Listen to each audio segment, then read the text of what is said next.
They were young, strong, brave. They loved adventure and wanted to explore. The cold didn't scare them, and the mountain didn't stop them. With every step, they showed how fearless they were.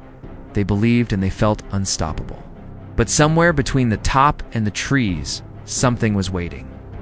In January 1959, 10 hikers, university students from the Ural Polytechnic Institute, set off into the Russian wilderness. It was supposed to be a challenge, not a death sentence. Yet what they encountered remains one of the most chilling, unsolved mysteries in modern history. They never came back. And when rescue teams finally found them, nothing made sense. The tent was still there, standing in the snow. But something wasn't right. The fabric had been cut open not from the outside, but from the inside, as if the people inside were trying to escape. No footprints led up to it. Only strange, rushed tracks leading away into the darkness. Whatever happened made them run without shoes, without coats, into the freezing night. No one ever explained what happened on that mountain, but we keep trying. It began in Sverdlovsk, modern-day Yekaterinburg. 10 students planned 16-day expedition deep into the northern Ural Mountains. They were aiming for Mount Otatortim. Brutal in winter, but reaching the summit would earn them top-level hiking certification. That mattered. Their leader was Igor Dyatlov, 23 years old, a radio engineering student with a reputation for leadership. Every member was skilled, experienced, and used to Siberian conditions. There was one female hiker in the group, Zinaida Alexeyevna. She was 22 years old, experienced in long distance. Physically strong and deeply respected by the grouper. Determination and quiet confidence added balance to the team, even in the harshest moments. They boarded a train then. A truck then skied the rest. They were methodical, each kept a journal. They took photographs, smiling, laughing, huddled in snow. All felt routine, until it wasn't. On January 28th, one of the hikers, Yuri Yudin, fell ill. Back pain. He had to turn back, stricken by sharp back pain and fatigue. Little did he know, this decision would make him the sole survivor of the expeditioners. The others ventured into a mystery that would never let them return. 9 continued.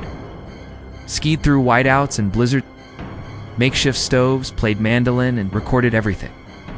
On February 1st, they set up camp on the slope of a mountain called Kholat Syakhl, in the Mansi language that means Mountain of the Dead. The next morning, there was silence. The tent was empty, sliced from within, as if someone had fled without time or reason. Radios stayed quiet, footsteps faded into snow, and the mountain kept its deadly secret. Weeks slipped by in silence, no flicker of life from the mountains. Families reached out with hope, sending radio messages and reaching out to anyone who might have news, but nothing came back.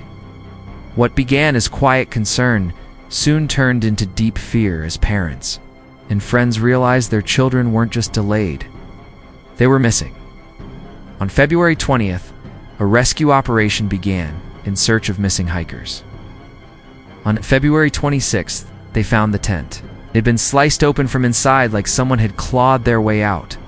There were no signs of a struggle, no other. Footprints, just 9 sets, moving downhill barefoot, in socks and in one boot.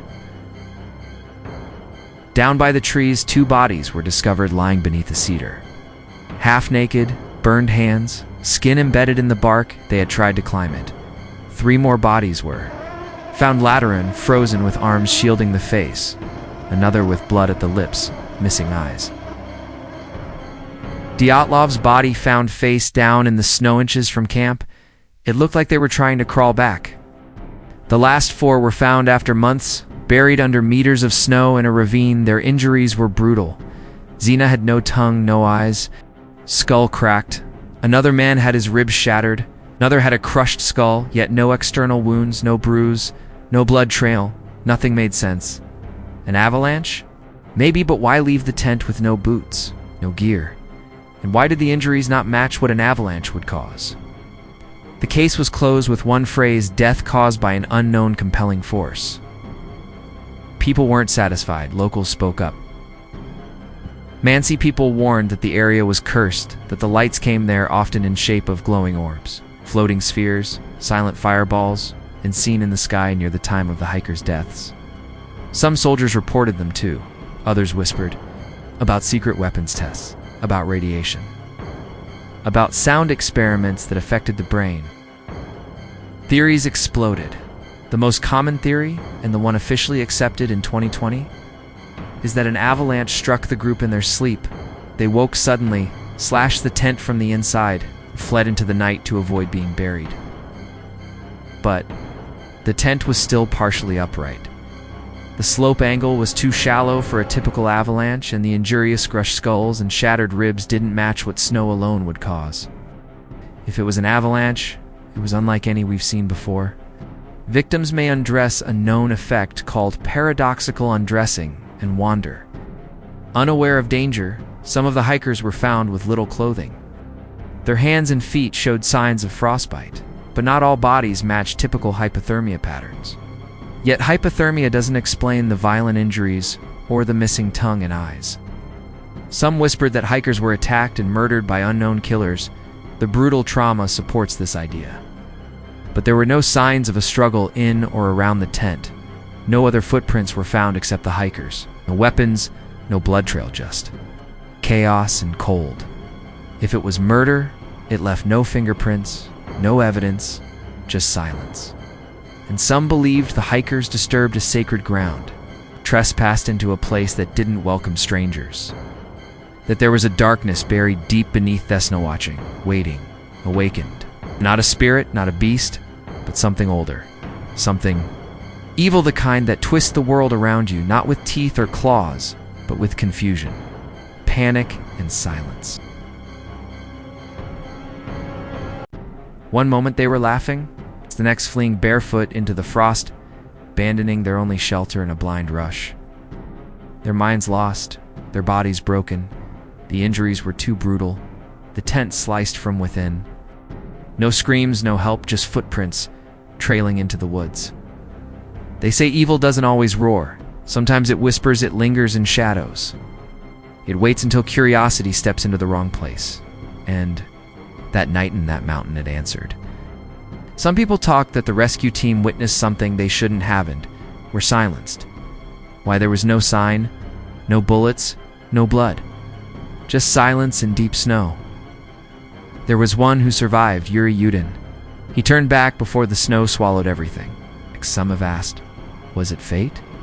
Or something darker? Could he have known more than he ever admitted? Was he the killer?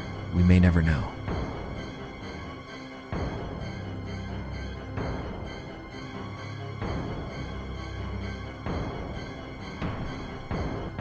In 2020, Russian prosecutors officially ruled the cause to be a slab avalanche. That's the answer they chose. But the questions, they remain. Why no injuries on the outside? Why no screams? Why the tongue and eyes were missing? Why would trained hikers abandon shelter in the middle of the night? And why decades later do we still wonder if something else was watching from the ridge that night? We may never know, but we remember.